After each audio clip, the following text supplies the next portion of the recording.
வணக்கம். செய்திகளை விரிவாக பார்ப்பதற்கு முன்னதாக இந்த நேரத்திற்கான தலைப்புச் செய்திகளை முதலில் பார்க்கலாம்.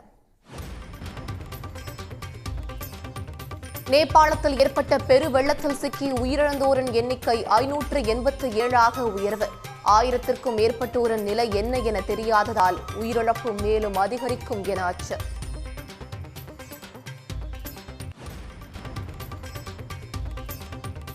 நேபாள பெருவெள்ளத்தில் மீட்கப்பட்ட 21 தமிழர்கள் டெல்லி அழைத்து வரப்பட்டனர்.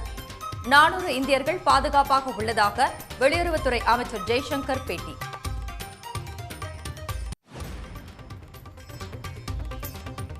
சென்னை புழல் சிறையில் முதலமைச்சர் ஜோசப் விஜய் நேரில் ஆய்வு.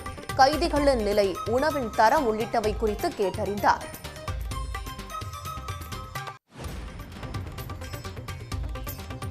தங்கம் விலை சவரனுக்கு 1200 ரூபாய் அதிகரிப்பு. சென்னையில் ஒரு சவரன் 1,19,120 ரூபாய்க்கு விற்பனை.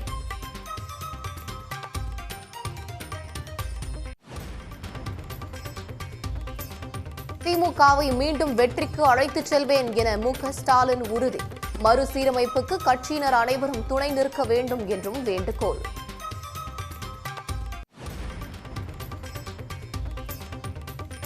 தாவேகா ஆட்சி அமைந்ததில் இருந்து அத்தியாவசிய பொருட்கள் விலை உயர்ந்து வருவதாக உதயநிதி ஸ்டாலின் குற்றச்சாட்டு. ஈரான் போரே விலைவாசி உயர்விற்கு காரணம் என அமைச்சர் வெங்கடரமணன் விளக்கம்.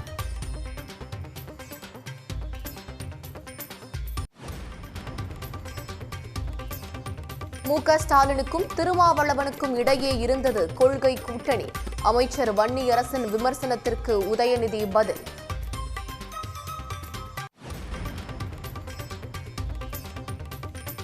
வன்னியர்களுக்கு இடஒதுக்கீட்டுக்கு எதிராக வழக்கு தொடர்ந்தவர் குறித்து சி.வி. சண்முகம் தெரிவித்த கருத்திற்கு திமுக எதிர்ப்பு. ஆதாரத்தை அளிக்க சபாநாயகர் வலியுறுத்திய நிலையில் கருத்தை திரும்பப் பெற்றார்.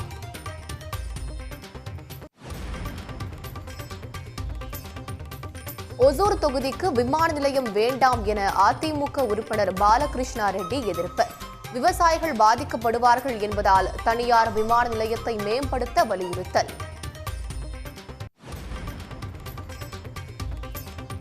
சகோதரரை தாக்கிய வழக்கில் நீதிமன்றத்தில் ஆஜராக விலக்கு கோரிய அமைச்சர் மரிய வில்சனுக்கு கண்டனம்.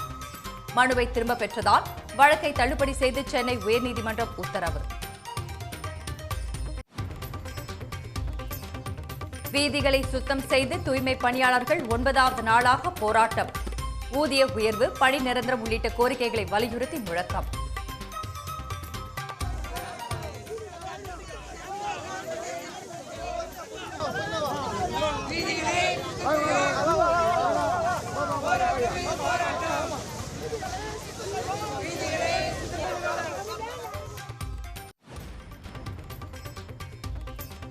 ஊதிய உயர்வு வழங்கக் கோரி சென்னை மாநகராட்சி வளாகத்தில் அம்மா உணவக ஊழியர்கள் போராட்டம். குறைந்தபட்ச ஊதியமாக 800 ரூபாய் வழங்க வேண்டும் என்றும் வலியுறுத்தல்.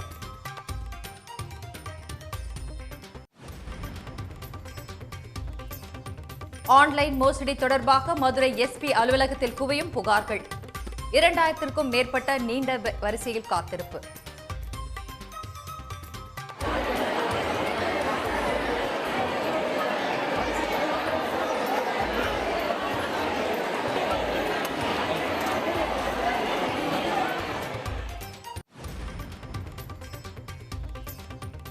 டிபிசிஎல் ஆலை விரிவாக்கத்திற்காக நிலம் அளித்தோருக்கு இழப்பீடு கோரி நாகை ஆட்சியர் அலுவலகம் முன்பு போராட்டம்.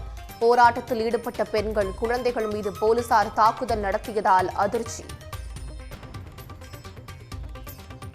முழு பயிர்க்கடன் தள்ளுபடி கோரி திருவாரூரில் வீரபாண்டியன் தலைமையில் இந்திய கம்யூனிஸ்ட் கட்சி போராட்டம். ஆட்சியர் அலுவலகத்திற்குள் நுழைய முயன்றவர்களை போலீசார் தடுத்ததால் தள்ளுமுள்ளு.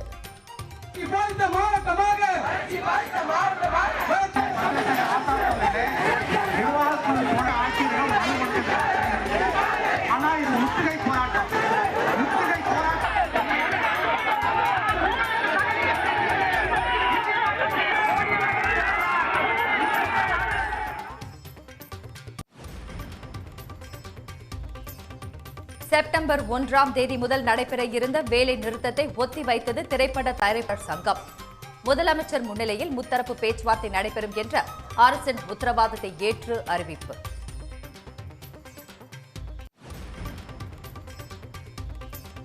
திருச்சி கிழக்கு உள்ளிட்ட 5 தொகுதிகளுக்கு இடைத்தேர்தல் அறிவிக்க விதிக்கப்பட்ட தடையை நீக்க வேண்டும். சென்னை உயர்நீதிமன்றத்தில் முதலமைச்சர் விஜய் மனு தாக்கல்.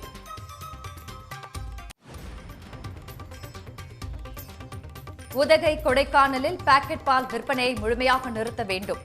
தானியங்கி பால் விற்பனை இயந்திரங்களை அமைக்க சென்னை உயர்நீதிமன்றம் உத்தரவு.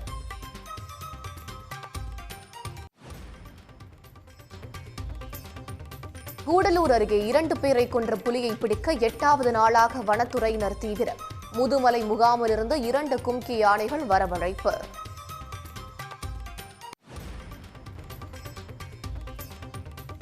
குழந்தைகளுடன் ரக்ஷா பந்தன் கொண்டாடினார் பிரதமர் மோடி. பள்ளி குழந்தைகள் ராக்கி கயிறு கட்டி அன்பை வெளிப்படுத்தினர். மைசூரில் உலக புகழ்பெற்ற தசரா விழாவிற்கான ஏற்பாடுகள் தீவிரம். முதற்கட்டமாக அரண்மனைக்கு ஊர்வலமாக அழைத்து வரப்பட்ட 9 யானைகள்.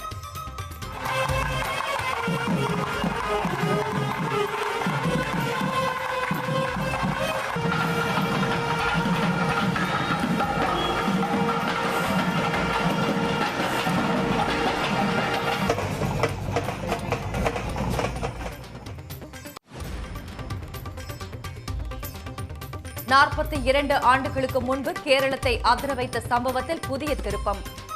கொலை செய்யப்பட்டதாக கருதப்பட்ட சுகுமார குரூப் தொழிலதிபர் அவதாரம் எடுத்ததால் அதிர்ச்சி.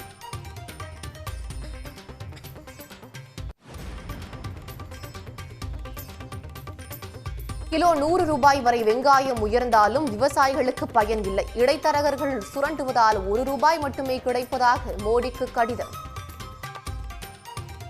திமுகவில் உள்ள கட்சி மாவட்டங்களின் எண்ணிக்கையை 77லிருந்து 110ஆக உயர்த்தி திமுக தலைவர் மு.க.ஸ்டாலின் அறிவித்துள்ளார்.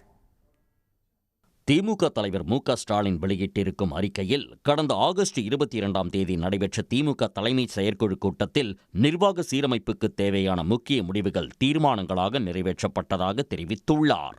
கட்சி தொடங்கப்பட்ட நாள் முதல் இதுவரை 15 முறை கட்சி அமைப்பு ரீதியாக தேர்தல் நடத்தி நிர்வாகிகள் தேர்வு செய்யப்பட்டுள்ளதாகவும் இதன் தொடர்ச்சியாக 16வது கட்சி அமைப்பு தேர்தலை நடத்தவும் பல்வேறு அமைப்பு ரீதியான நிர்வாக மாற்றங்களை மேற்கொள்ளவும் தீர்மானங்கள் நிறைவேற்றப்பட்டுள்ளதாகவும் மு.க.ஸ்டாலின் தெரிவித்துள்ளார்.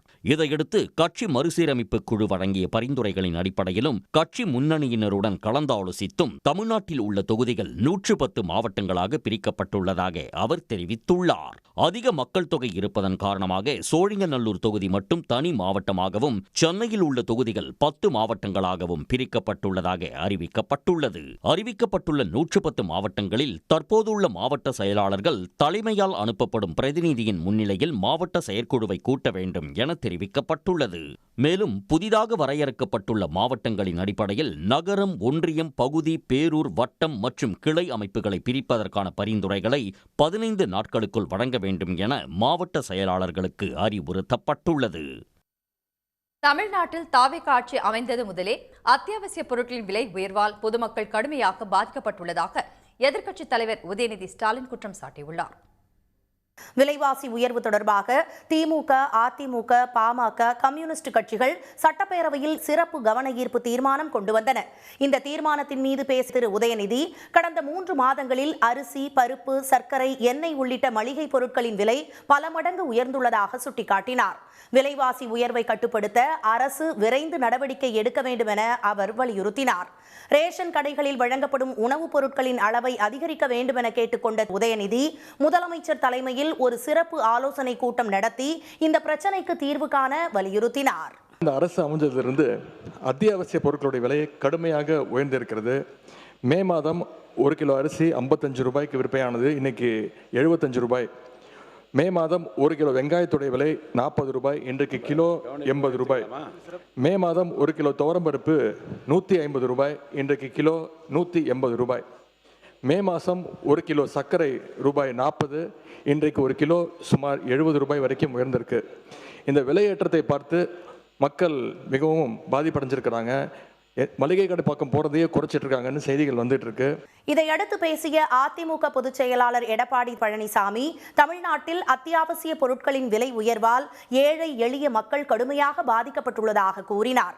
எண்ணெய் விலை 40% உயர்ந்துள்ளதாகவும், அரிசி விலை கிலோவுக்கு 20 ரூபாயும், சர்க்கரை விலை 30 ரூபாயும், மிளகாய் விலை 100 ரூபாயும் அதிகரித்துள்ளதாக அவர் சுட்டிக்காட்டினார். மிளகாய் ஒரு கிலோ 200 ரூபாய்க்கு விற்பனை செய்திருந்தது தேர்தலுக்கு முன்பு. இந்த ஆட்சி வந்த பிறகு தற்போது விலை 300 ரூபாய்க்கு விற்கிது. வெல்லம் ஒரு கிலோ 55 ரூபாய்க்கு விற்றது, இப்போ 75 ரூபாய்க்கு விற்கிது.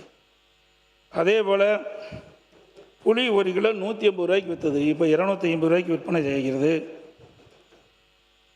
பருப்பு வகையிலும் கிட்டத்தட்ட விலை அதிகம். எண்ணெய் விலை 40% உயர்ந்திருக்குது. இதனால் ஏழை எளிய மக்கள் கடுமையாக பாதிக்கிறாங்க. இதேபோல் பாமக சட்டமன்ற உறுப்பினர் கணேஷ்குமார், இந்திய கம்யூனிஸ்ட் கட்சி உறுப்பினர் தளி ராமச்சந்திரன், மார்க்சிஸ்ட் உறுப்பினர் செல்லசாமி ஆகியோரும் விலைவாசி உயர்வு தொடர்பாக பேசினர். இதற்கு விளக்கமளித்த உணவு வழங்கல் துறை அமைச்சர் வெங்கடரமணன், பெட்ரோல் டீசல் விலை உயர்வால் அத்தியாவசிய பொருட்களின் விலை உயர்ந்துள்ளதாகவும், வெகு விரைவில் விலைவாசி உயர்வு கட்டுப்படுத்தப்படும் என்றும் தெரிவித்தார்.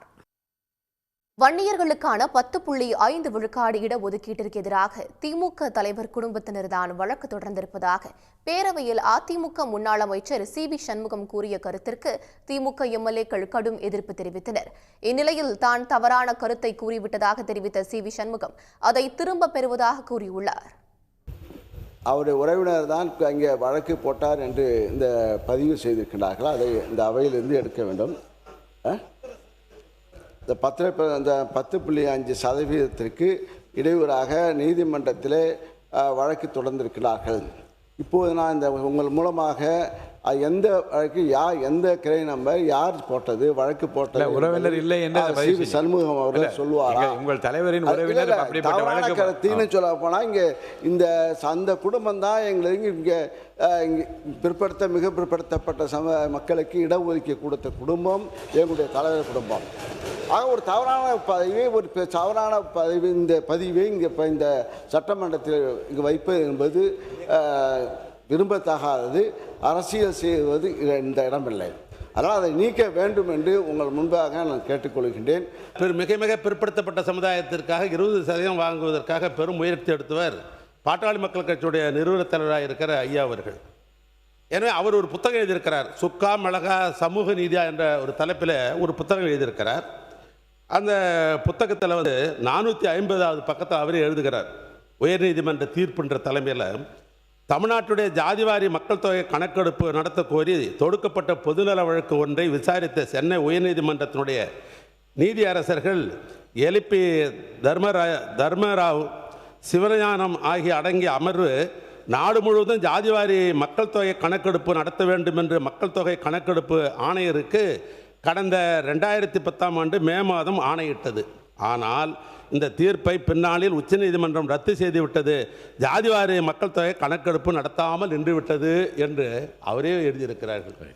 ஆக திராவிட முன்னேற்ற கழகத்தை பொறுத்தளவிற்கு அது சட்ட பாதுகாப்போடு அந்த இனமக்களுக்கு 10.5 வர வேண்டும் என்பதுதான் திராவிட முன்னேற்ற கழகத்தை அழுத்தமான. அதே நேரத்தில் அதுக்கு நாங்கள் எப்பொழுதும் சொன்னோம், நாடாளுமன்றத்தில் கூட அது வருகிற பொழுது அதற்கு வேண்டிய உதவிகளை நாங்கள் முன்னிருந்து செய்வோம் என்று நேற்று சொன்னால் இதுதான் உண்மை நிலை.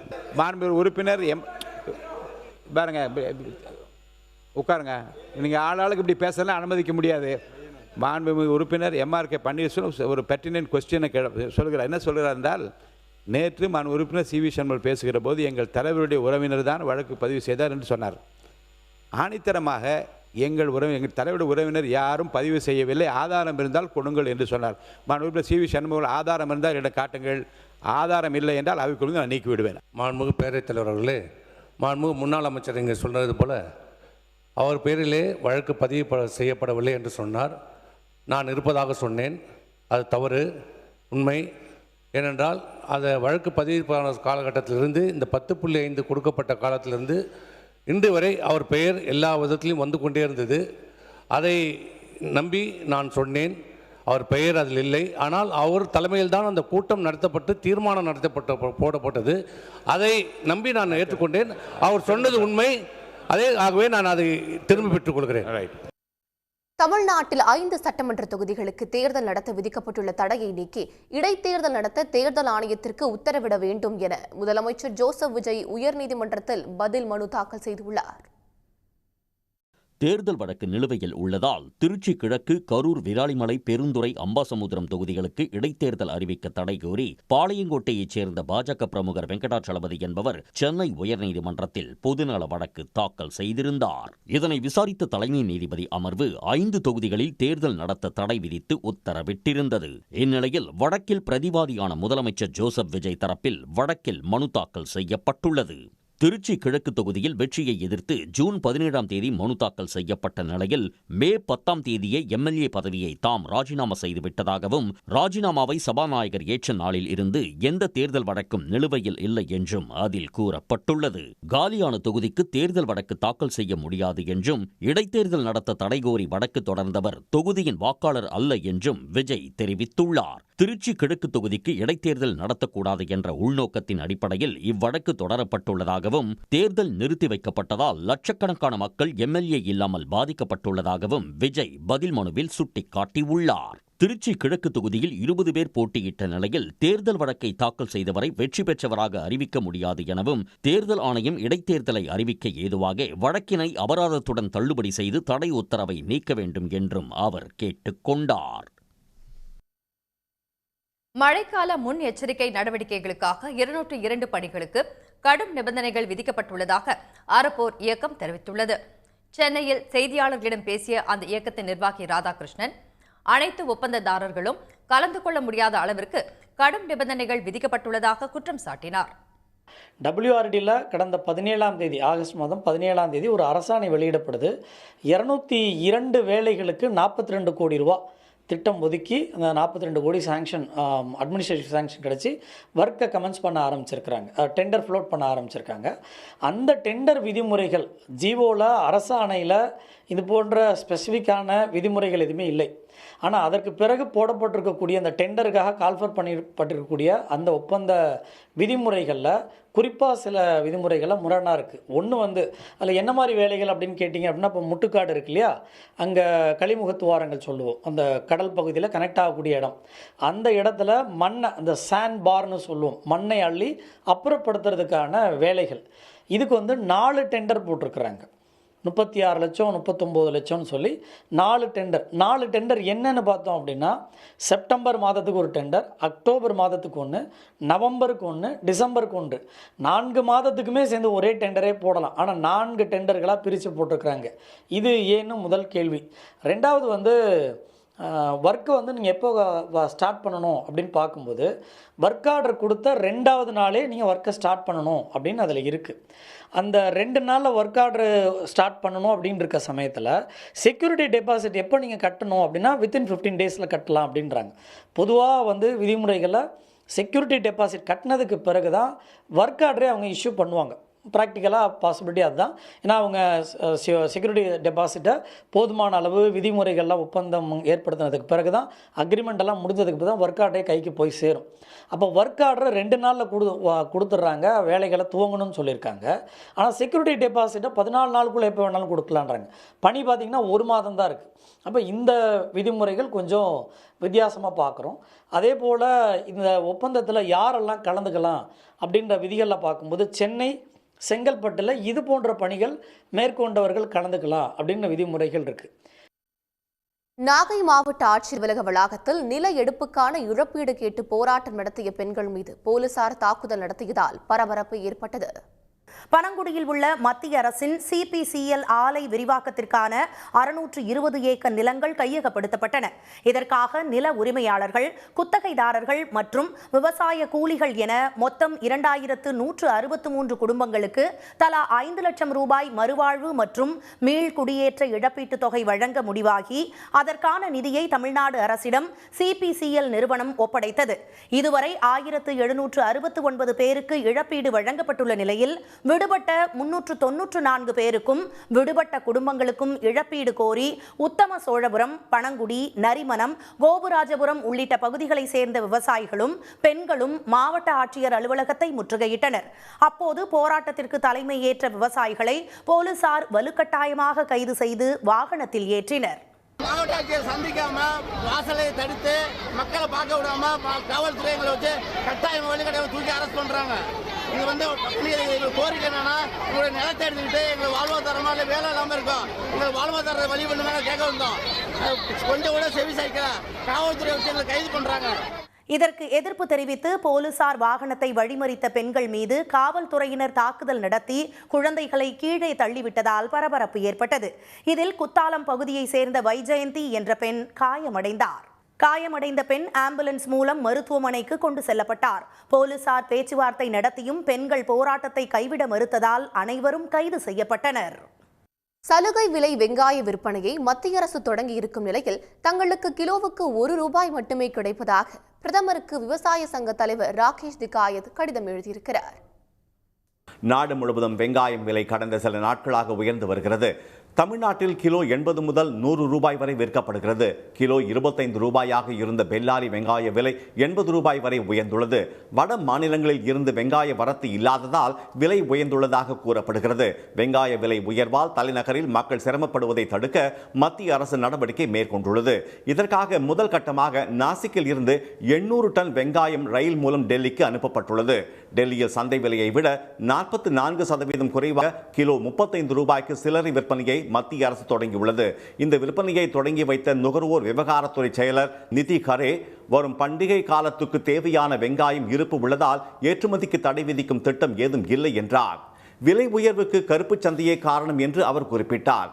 இந்நிலையில் மத்திய வேளாண் சட்டங்களுக்கு எதிரான போராட்டத்தை நடத்தியவர்களில் ஒருவரான பாரதிய விவசாய சங்க தலைவர் ராகேஷ் திகாயத் இது தொடர்பாக பிரதமர் மோடிக்கு கடிதம் ஒன்றை எழுதியுள்ளார். வெங்காயம் விலை கடுமையாக உயர்ந்துள்ள போதிலும் விவசாயிகளுக்கு கிலோ வெங்காயத்துக்கு ₹1 மட்டுமே விலை கிடைக்கும் அவலம் நிலவுவதாக அவர் தெரிவித்துள்ளார். இந்த விவகாரத்தில் மத்திய அரசு உடனடியாக தலையிட வேண்டும் என ராகேஷ் திகாயத் வலியுறுத்தியுள்ளார். உருளைக்கிழங்கின் நிலையும் இதுபோலவே உள்ளதாக கூறியுள்ள அவர், விவசாயிகளிடம் இருந்து குறைந்தபட்சம் கிலோ ₹10 வெங்காயம் கொள்முதல் செய்ய இந்திய தேசிய கூட்டுறவு நுகர்வோர் கூட்டமைப்பு மற்றும் இந்திய தேசிய வேளாண் கூட்டுறவு சந்தைப்படுத்துதல் கூட்டமைப்புக்கு அரசு அறிவுறுத்த வேண்டும் என்று கேட்டுக் கொண்டுள்ளார். இதனிடையே இடைத்தரகர்கள் தான் வெங்காயம் விலை உயர்வுக்கு காரணம் என மத்திய விவசாயத்துறை அமைச்சர் சிவராஜ் சிங் சௌஹான் தெரிவித்துள்ளார். விவசாயிகளின் உழைப்பிற்கான பலனை இடைத்தரகர்கள் பெற என்ன உரிமை உள்ளது என்று கேட்டுள்ள அவர், இந்த விவகாரத்தில் அரசு உரிய நடவடிக்கை எடுத்து வருவதாக கூறியுள்ளார். மயிலாடுதுறையில் 10 விழுக்காடு பார்ட்டி ஃபண்ட் தரவில்லை என்பதற்காக குறைந்த விலைக்கு எடுத்த டெண்டரை ரத்து செய்துவிட்டதாக ஒப்பந்ததாரர் ஒருவர் மாவட்ட ஆட்சியரிடம் புகார் அளித்திருப்பது பரபரப்பை ஏற்படுத்தியுள்ளது. தாவேக ஆட்சி அமைந்தது முதல் அனைத்து துறைகளிலும் லஞ்சம் ஒழிக்கப்பட்டு விட்டதாகவும் இப்போதுதான் அனைத்து நடைமுறைகளும் வெளிப்படையாக நடப்பதாகவும் அந்த கட்சியின் இன்ஃப்ளூயன்சர்கள் தொடர்ந்து பேசி வருகின்றனர். குறிப்பாக திமுக ஆட்சியில் பார்ட்டி ஃபண்ட் நடைமுறை இருந்ததாக முதல்வர் விஜய் பாட்டு பாடி பிரச்சாரம் செய்தார்.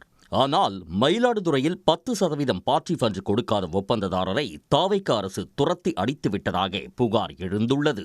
மயிலாடுதுறை பெருந்தோட்டம் பகுதியைச் சேர்ந்த அப்துல் அகத் என்பவர் துணை ஒப்பந்த பணிகளை செய்து வருகிறார். மயிலாடுதுறை ஊராட்சி ஒன்றியத்தில் 10 இடங்களில் போர்வெல் அமைத்து மின் இணைப்பு வழங்கும் பணிக்காக ஒப்பந்ததாரர் மூலம் துணை ஒப்பந்தம் வழங்கப்பட்டதாக கூறப்படுகிறது. இதற்காக ₹40,000 முன்வைப்பு தொகையை அப்துல் அகத் தனது வங்கிக் கணக்கிலிருந்து செலுத்தியுள்ளார்.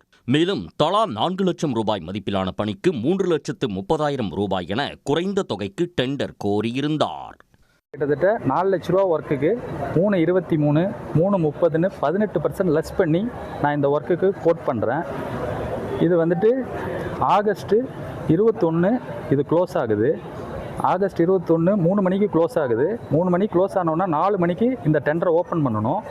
ஓப்பன் பண்ணி பார்த்ததில் அவங்க ஆல்ரெடி அந்த டெண்டரை செட் பண்ணி L1 L2 ரெண்டு பேர் மட்டும்தான் செட் பண்ணியிருக்காங்க. மூணாவதாக நான் போட்ட ஆளுடைய company name versatile engineering services வந்தோடனே இவங்க டெண்டரை ஃபர்தராக எதுவும் பண்ணாமல் ஃபினான்ஷியல் பிட் டெக்னிக்கல் பிட் எதுக்குமே போகாமல் அங்கேயே வந்துட்டு ஸ்டாப் பண்ணிவிட்டு 2 டேஸ் எந்த ஒரு நடவடிக்கையும் இல்லாமல் இருக்குது.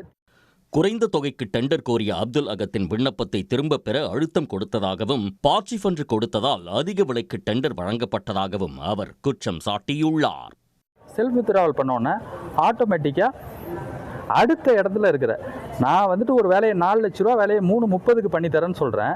எனக்கு கொடுக்காம ₹4 லட்ச வேலையை 3.95க்கு பண்ணுறேன்னு சொல்கிறவங்களுக்கு பிட்டை கொடுத்துருக்காங்க. கிட்டத்தட்ட 10 ஒர்க்குக்கு ₹7 லட்ச கவர்மெண்ட்டுக்கு லாஸு. 7 லட்ச ரூபா அதிகமாக கோட் பண்ணவங்களுக்கு ஒர்க்கை கொடுத்துருக்குறாங்க. இது வந்துட்டு இதுதான் இந்த 7 லட்ச ரூபா எங்கே போகுது? எப்படி அமௌண்ட் வந்துட்டு நாங்கள் எங்களுக்கு கிடைக்கலன்னா நாங்கள் அதை வந்துட்டு சைன் பண்ணி லெட்ரு கொடுத்து அதை அலைஞ்சி வாங்குறதுக்கே 10-15 நாள் ஆகும். மறுநாள் காலையிலேயே எனக்கு கிரெடிட் ஆகுது அந்த அமௌண்ட்டு. இது தொடர்பாக மாவட்ட ஆட்சியரிடம் அப்துல் அகத் புகார் அளித்துள்ளார்.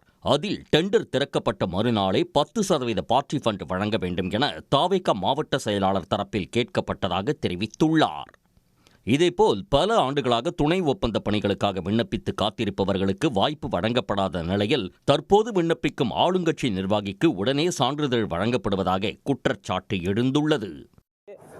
ஆளுங்கட்சியில் உள்ள இந்த மயிலாடுதுறை கிழக்கு ஒன்றிய செயலாளர் இருக்கிற முருகேசன்கிற நபர் அவருக்கு சொந்தமான ஆதீன் பிரைவேட் லிமிடெடுங்கிற பேரில் மட்டும் புது கான்ட்ராக்டர் ரிஜிஸ்ட்ரேஷன் இது பதிவு பண்ணி கொடுத்துருக்குறாங்க. மயிலாடுதுறை ஒன்றியத்தில் ஒதுக்கி இருக்கிற இந்த போர்வெல் ஒர்க்கு 4 லட்ச ரூபா மதிப்பில் 10 போர்வெல் ஒர்க் வந்திருக்கு.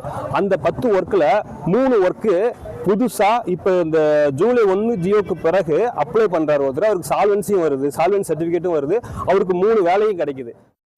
அதிக விலைக்கு டெண்டர் கோரியவருக்கு பணிகள் வழங்கப்பட்டது தொடர்பாக உரிய விசாரணை நடத்தப்பட வேண்டும் என துணை ஒப்பந்ததாரர்கள் தரப்பில் கோரிக்கை எழுந்துள்ளது. தாராபுரம் அருகே உள்ள உப்பாறு அணை நீரின்றி வறண்டு காணப்படும் நிலையில் விவசாயத்திற்கு மட்டுமின்றி குடிநீருக்காகவும் அப்பகுதி மக்கள் பெரும் நெருக்கடிக்கு உள்ளாகியுள்ளனர்.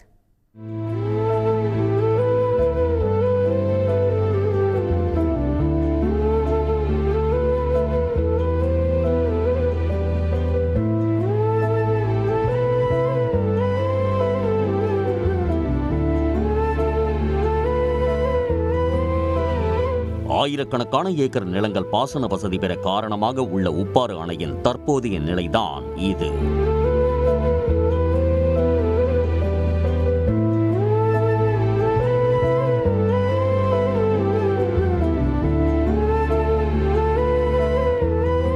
திருப்பூர் மாவட்டம் தாராபுரம் அருகே உள்ள உப்பாறு அணை தற்போது போதிய நீர்வரத்து இல்லாததால் முற்றிலும் வறண்டு காணப்படுகிறது. இதனால் உப்பாறு அணையை மட்டுமே நம்பியிருந்த விவசாய நிலங்கள் வறட்சியின் பிடியில் சிக்கியுள்ளன.